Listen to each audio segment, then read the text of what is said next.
Sobre os benefícios da natação para os pequenos. Fica comigo, Saúde Você está no ar.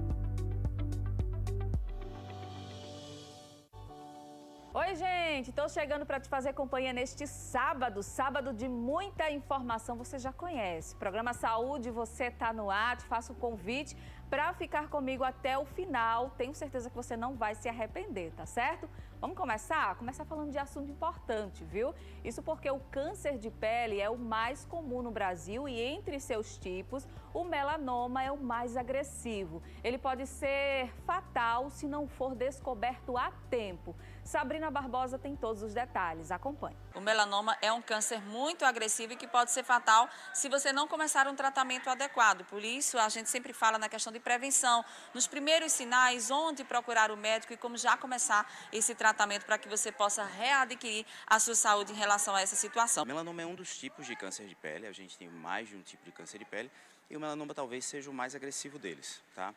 Então é uma doença que precisa ser diagnosticada de forma precoce. E ela pode ser diagnosticada de forma precoce. Existe uma regrinha mnemônica que ajuda muito, a gente chama o ABCDE do melanoma. Então, qualquer mancha de pele mais escura que você tenha, você deve observar esses sinais. O A de assimetria, então quando ele tem um lado diferente do outro. O B de bordas irregulares, então quando aquela manchinha, o sinal, como a gente chama aqui em João Pessoa, ele tem bordas não regulares, tá? O C de cor, quando ele tem cores diferentes. O C de diâmetro, quando o diâmetro acima de 0,5, 0,6 centímetros. Tá? E a evolução, quando ele muda de tamanho de maneira muito rápida. Então, qualquer um desses é um sinal de alerta que deve fazer você procurar o seu médico dermatologista, em princípio. Tá? Exatamente. Esse é o principal médico a ser procurado quando você tem dúvida ou quando aquele sinal chama a atenção. Então, primeiro procurar o dermatologista e depois vem para os outros passos. Agora, muita gente fica perguntando quem tem predisposição ou o ambiente que a gente vive. Por exemplo, estamos na região do Nordeste, é mais quente, isso propicia ou não? Explica para a gente. Sim. O melanoma está diretamente relacionado à exposição solar também, né? E não só exposições crônicas no decorrer da vida. Muitas vezes você nem se expõe com tanta frequência ao sol, mas às vezes exposições curtas e de grande intensidade também podem levar a ser um fator de risco para melanoma. Então, pessoas de pele clara, sobretudo, tá? Em locais em que haja uma exposição solar maior e pessoas que tenham muitos sinais, muitas manchas, muitas pintas pelo corpo também é um fator de risco maior, até porque a monitorização dela se torna um pouco mais difícil, né? Então, você termina muitas vezes diagnosticando já em uma fase um pouquinho mais avançada. Informações importantes, importantíssimas, tá? A qualquer sinal, a gente sabe que o nosso organismo, né, ele vai dando sinais mesmo. Procura um especialista, procura um médico, não guarda não, tá? Inclusive, não guarda essa informação aí só para você não, compartilha, né? Você sabe que o programa fica disponível lá no YouTube e você pode compartilhar com quantas pessoas quiser. Isso é muito importante, tá bom? Olha só, estamos no mês de conscientização ao câncer de mama, o Outubro Rosa. Para falar mais sobre esta doença, a gente recebe aqui no estúdio a médica mastologista Juliana Gadelha, que já está aqui com a gente para passar muita informação, mês importante. Primeiramente, doutora Juliana, seja muito bem-vinda, um bom dia. Bom dia. A gente sempre tem aquela curiosidade, por que outubro, por que Outubro Rosa? Então, para a gente iniciar aqui o nosso bate-papo, queria que a senhora pudesse explicar para a gente por que esse mês, por que essa cor. Boa pergunta. Outubro é o mês de conscientização contra o câncer de mama a partir de uma campanha gerada nos Estados Unidos. Então, uma paciente, a Susan Kuhlman, morreu muito precoce, aos 34 anos de idade, vítima do câncer de mama. E aí a família, principalmente na figura da irmã, criou uma fundação, a Fundação Susan Kuhlman, lá nos Estados Unidos, com o objetivo de promover informação que viesse auxiliar no diagnóstico precoce e assim salvar vidas. Aqui no Brasil, A campanha começou a pegar corpo a partir de 2002, quando o monumento do obelisco no Ibirapuera foi ornamentado com coloração rosa durante o mês de outubro. E aí, a partir daí, a campanha foi crescendo e todo ano a gente tem esse engajamento que realmente tem feito toda a diferença na vida de muita paciente. Verdade, que interessante, né? Como é importante essa questão de levarmos informação, de compartilharmos com o próximo. As redes sociais estão aí, né? E aí não custa nada a gente compartilhar aquilo que pode gerar algo positivo na vida de alguém. Isso informação útil. É verdade, é verdade. Agora, doutora, assim, o câncer de mama, que câncer é esse? Por que mata ainda tantas mulheres? Quais são os sintomas? É um câncer, é uma doença silenciosa ou já vai dando sinais ali nos primeiros nódulos, né, que começam a aparecer? O grande objetivo da campanha é exatamente gerar um diagnóstico precoce. Por quê? Porque quando é precoce, a gente consegue tratar as pacientes de forma menos agressiva e com melhores resultados. Então, o que a gente diz é que diagnóstico precoce salva vidas, porque realmente, quando tratado precocemente, as pacientes podem ser levadas à cura. E aí, baseado nessa informação, a gente fala em relação aos sintomas que quando a paciente ela começa a sentir alguma coisa, quando ela identifica, já não é tão mais precoce assim.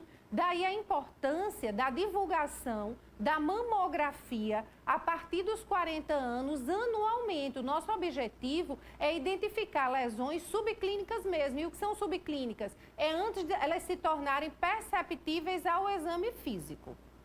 É muito interessante a gente falar sobre isso, sobre o diagnóstico, né? A mamografia. Muitas vezes as mulheres pensam que é um bicho de 7 cabeças, enfim, que é muito complicado fazer. Queria que a senhora falasse um pouquinho desse exame. Como é que faz? A partir de que idade é necessário a gente começar a fazer?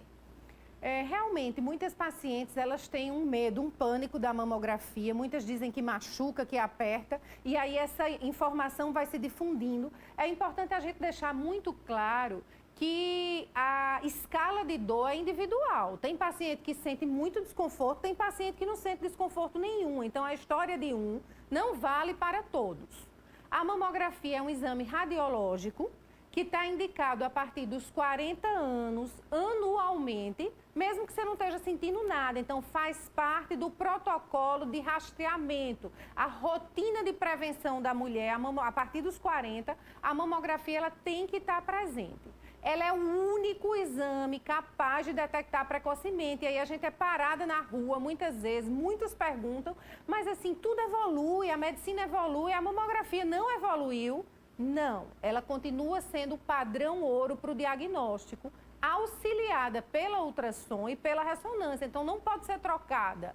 Não adianta fazer ultrassonografia porque não aperta, porque acha que é mais confortável, achando que está buscando um diagnóstico precoce. Não, a ultrassom tem seu valor, é um exame muito importante, mas associada à mamografia. Outra coisa que é muito importante da gente estar falando aqui é a irradiação. Então, algumas informações em internet geram confusão nas pacientes. Muitas chegam questionando se essa irradiação da mamografia ela não vai causar câncer de maneira nenhuma. Então, a irradiação da mamografia, ela é segura. Não é por conta dessa irradiação que a gente vai deixar de fazer exame, não. É segura, não tem nenhuma associação com o aumento do risco de câncer. Pelo contrário, ela faz diagnóstico precoce e assim a gente pode estar salvando vidas. E aí, Juliana, você falou um ponto muito importante, que é não precisa estar sentindo algum desconforto para fazer, né? Às vezes as pessoas, algumas mulheres podem pensar assim, eu não tenho nenhum caso de câncer na minha família, então vou deixar, não estou sentindo nada, tá tudo bem. É perigoso. Totalmente perigoso, sabe? Outra coisa também que a gente chama atenção é a regularidade. Às vezes os pacientes dizem que fizeram mamografia e em menos de 6 meses apareceu alguma coisa. Pode acontecer. Isso não é desleixo da paciente, isso não foi desleixo do médico. Algumas lesões mais agressivas, elas crescem rapidamente. E em 6 meses pode haver alguma alteração mesmo. Então, daí a necessidade. Não tem como você estar no médico de 6 em 6 meses, não tem como a gente fazer mamografia de 6 em 6 meses, mas uma vez por ano dá sim para toda mulher atualizar todo o seu preventivo. Quais são os sintomas dessas lesões mais graves que você falou? Porque às vezes a paciente fez o exame, aí 6 meses para frente apareceu essa lesão que é mais grave. Ela está despreocupada, nem imagina que pode ser um câncer de mama, porque, né, por causa da mamografia que foi realizada. E aí o sintoma é diferente? Na verdade, o câncer de mama, os sintomas do câncer de mama estão relacionados ao aparecimento de nódulos, que são as bolas mesmo, bolinhas que aparecem na mama. E vale a gente salientar que não é todo nódulo que é câncer. Então, muitos dos nódulos, e a maioria deles, são nódulos benignos. Mas, diante da presença de alguma alteração na palpação, é importante que se procure o médico especializado para fazer o diagnóstico. Então, além dos nódulos, o câncer de mama pode se manifestar como a gente chama de descarga, mas no fundo é uma secreção que sai pelo bico. E essa secreção chama a atenção do médico quando ela é transparente, que a gente chama em água de rocha, é totalmente transparente, aquela água límpida, ou vermelha, com sangue. As secreções amareladas, esverdeadas, elas estão mais relacionadas com patologia benigna, mas em caso de secreção, procure seu médico. Outra coisa também que pode acontecer é o que a gente chama retração de pele. Às vezes, você se olhando no espelho, observa umas covinhas que aparecem, como se a pele estivesse entrando, o mamilo está entrando. É um sinal também de alerta e aí o médico deve ser consultado. Esse autoexame tem que ser levado em consideração? É importante a mulher fazer?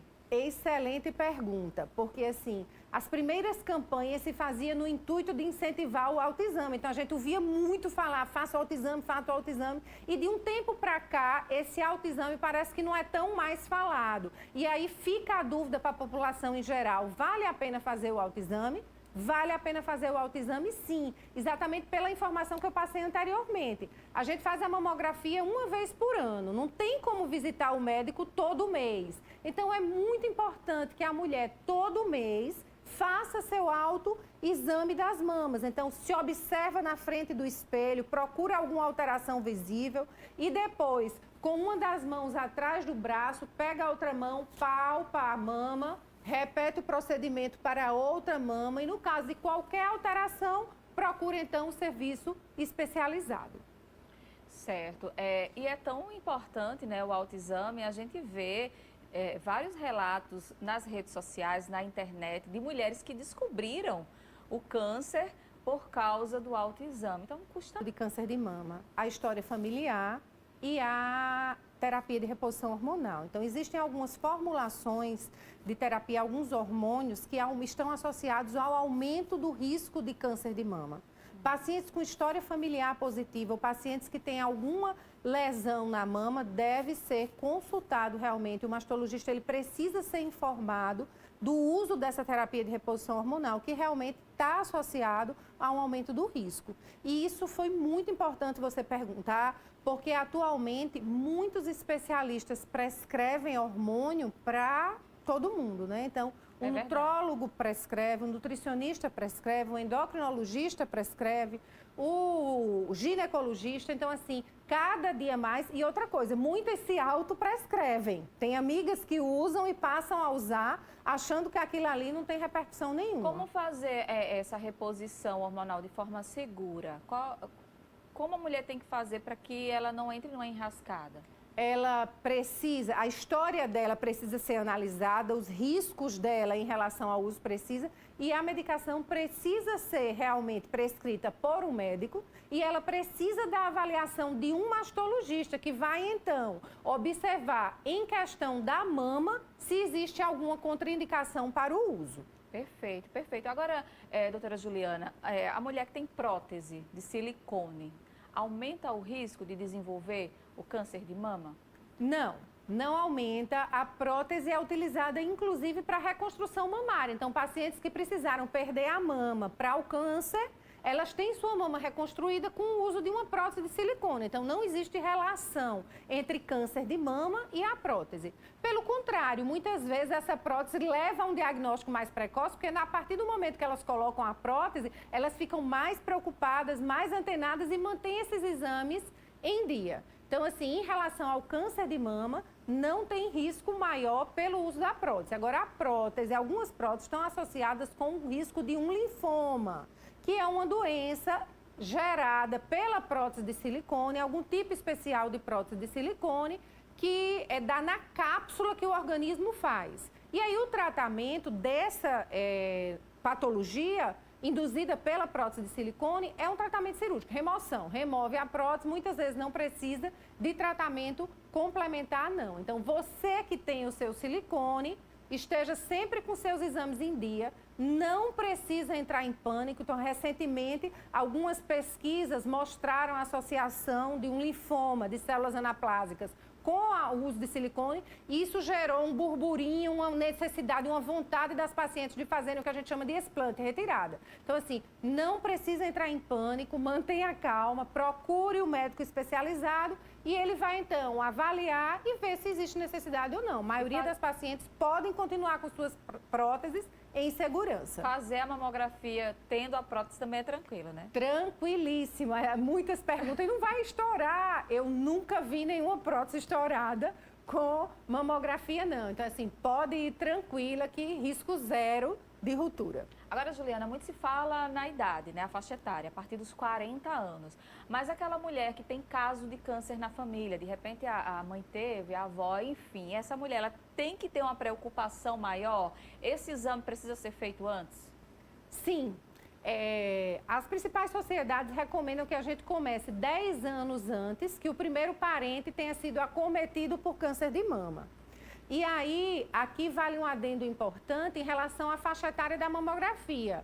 O que a gente tem observado é um aumento do número de casos em pacientes jovens. E por que, então, a gente só vai fazer mamografia a partir dos 40? É questão técnica. É a técnica da mamografia, a impressão do filme, que só fica bom nas pacientes depois dos 40 anos. Porque depois dos 40 existe uma substituição do tecido glandular pelo tecido gorduroso. O tecido gorduroso na mamografia aparece de preto e o tecido glandular aparece branco. Na paciente que tem muita glândula naquela mama jovem, a mamografia é muito branca e a gente não consegue identificar os nódulos que vão aparecer de branco. Então, para que eu vou fazer um exame que eu sei que tem uma acurácia reduzida? Mas essas pacientes em faixa etária que a mamografia não proporciona um diagnóstico adequado, a gente pode lançar mão de outros exames. Então, nelas, a ressonância está indicada para o rastreamento.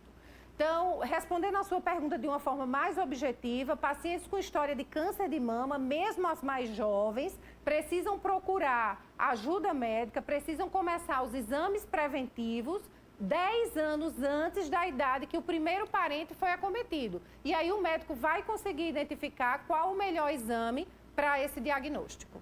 Tá certo. Muito obrigada, tá, Juliana? Muito obrigada pela participação. As portas estão sempre abertas. Obrigada a vocês.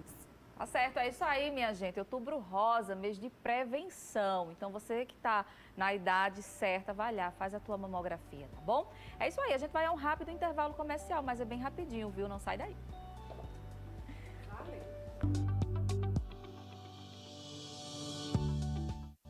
Saúde e você. Oferecimento Unimed João Pessoa. Cuidar de você, esse é o plano.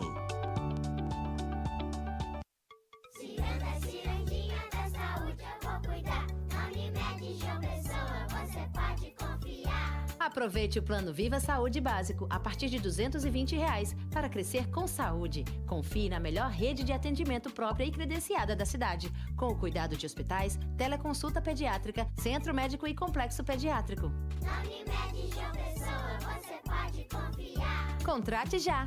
Responsável técnico Dr. Ricardo Queiroga, CRMPB 4149. Preparados? Uma surpresa recheada de sabor da infância. Diria que é o puro suco do Brasil. Parece que eu levantei o saquinho do São Corte do Damião. Os doces populares precisam ganhar uma versão de vitrine. João, a gente pensou na mesma coisa? Você tá me zoando, Piá? Você é doido, brother. Você tá inventando um doce novo de mim. É isso. Meu Deus do céu, é muito desespero. Respira, Marina, respira. Calma. Mas não tanta, né? Vocês estão sonhando, eu estou fazendo o quê? Prova de eliminação para quebrar tudo. Texturas e versões utilizando o caramelo. Próxima terça, 10h20 da noite. Meu Deus. Os dois olhando dá um medo. Que você trouxe 3 que juntos não dão 1. É muito gostosa. Eu não compraria esse bolo no Maluco. Masterchef, confeitaria, a Band. Oferecimento: Sistema Fé Comércio Sesc Senac.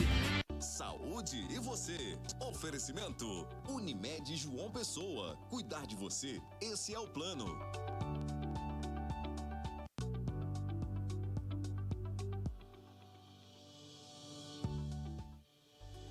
Já estamos de volta, o intervalo foi bem rapidinho, né?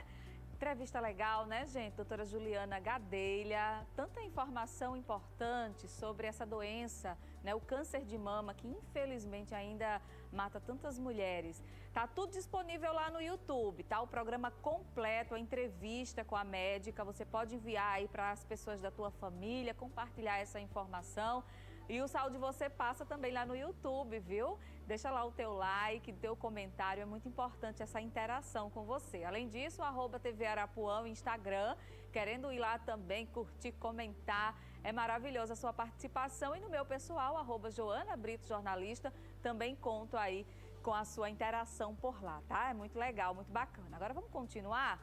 Olha só, a natação pode ser iniciada ainda nos primeiros meses de vida e traz benefícios importantes para o desenvolvimento das crianças. Além de prevenir afogamentos, as aulas ajudam na saúde, no aprendizado motor e fortalecem os vínculos entre pais e filhos. Jéssica Aquino tem os detalhes para a gente. Acompanhe.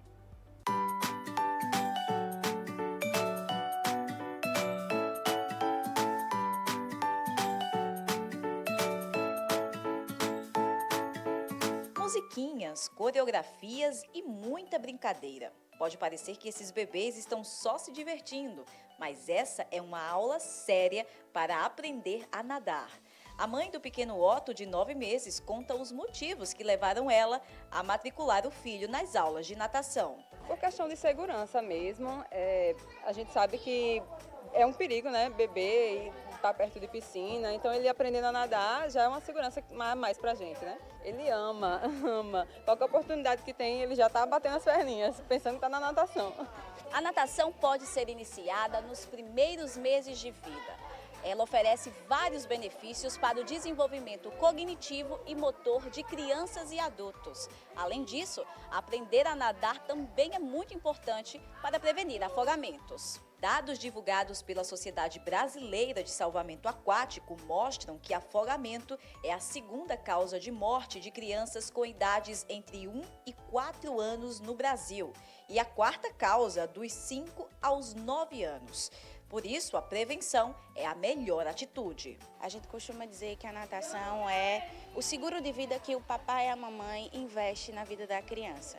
É essencial que ela faça a natação, não é a prova de afogamento. Não vai garantir que a tua criança, que não aconteça o sinistro, mas vai garantir que ela tenha uma segurança e uma autonomia na piscina.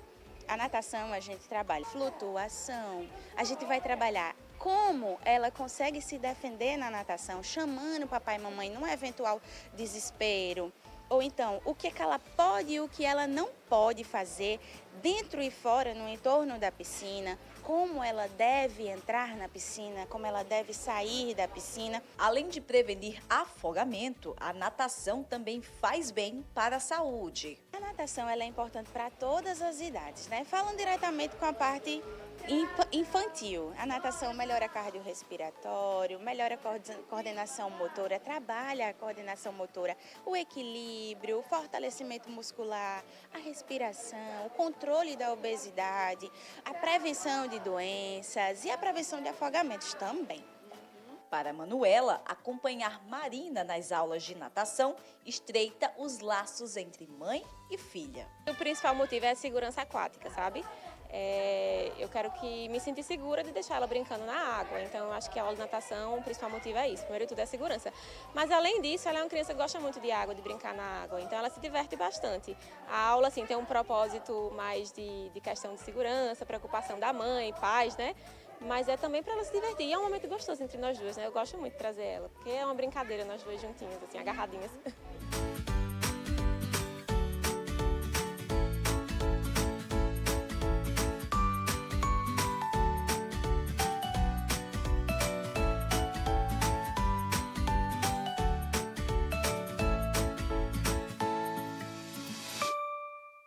Que maravilha, né, minha gente? A natação, tantos benefícios para o corpo e também uma proteção, né? Saber nadar pode tirar a gente muitas vezes de uma enrascada, de uma situação difícil, então vale a pena por todos esses motivos. Deixa eu abrir um espaço aqui no nosso programa para mostrar para você o meu look, tá? O look que eu estou usando aqui na apresentação do Saúde Você, esse look maravilhoso lá da Uzunai, a loja que me veste aqui para a apresentação do programa. Escolhi essa calça azul e fiz combinação com o branco, que é clássico, né? Todo mundo sabe.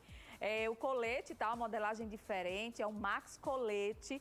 Essas peças aqui que eu estou usando, todas disponíveis lá na Uzunai. Inclusive, o endereço, ó, online, tá aparecendo aqui o Instagram da loja, @Uzunai. Vai lá, minha gente, porque tem macacão, tem calça corte e alfaiataria, tem jeans, tem conjuntinhos de short, de saia. Tenho certeza que você vai gostar, tá certo?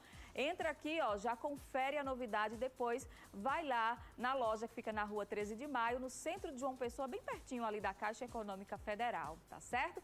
Agora vamos continuar, que tem muita coisa ainda para acontecer aqui no nosso programa, neste sábado de muita informação, muita prestação de serviço.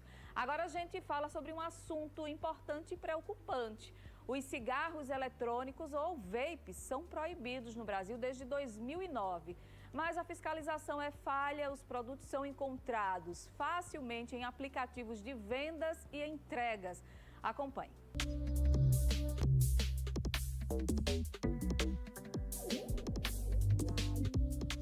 Ao ar livre ou em ambientes fechados, não é difícil encontrar pessoas fumando cigarros eletrônicos.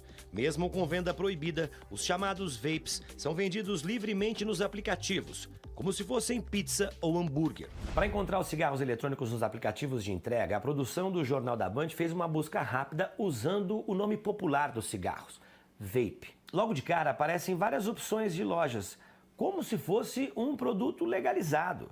Porque tem foto, tem a variação de preço, olha só. Em alguns apps, a compra é concluída diretamente na plataforma. Em outros, os clientes são direcionados para um número de WhatsApp, onde a compra é finalizada. E por fim, pedido criado com sucesso. O primeiro vape a chegar foi o comprado pelo WhatsApp. A entrega foi feita pelo motoqueiro de outro aplicativo, em uma sacola transparente.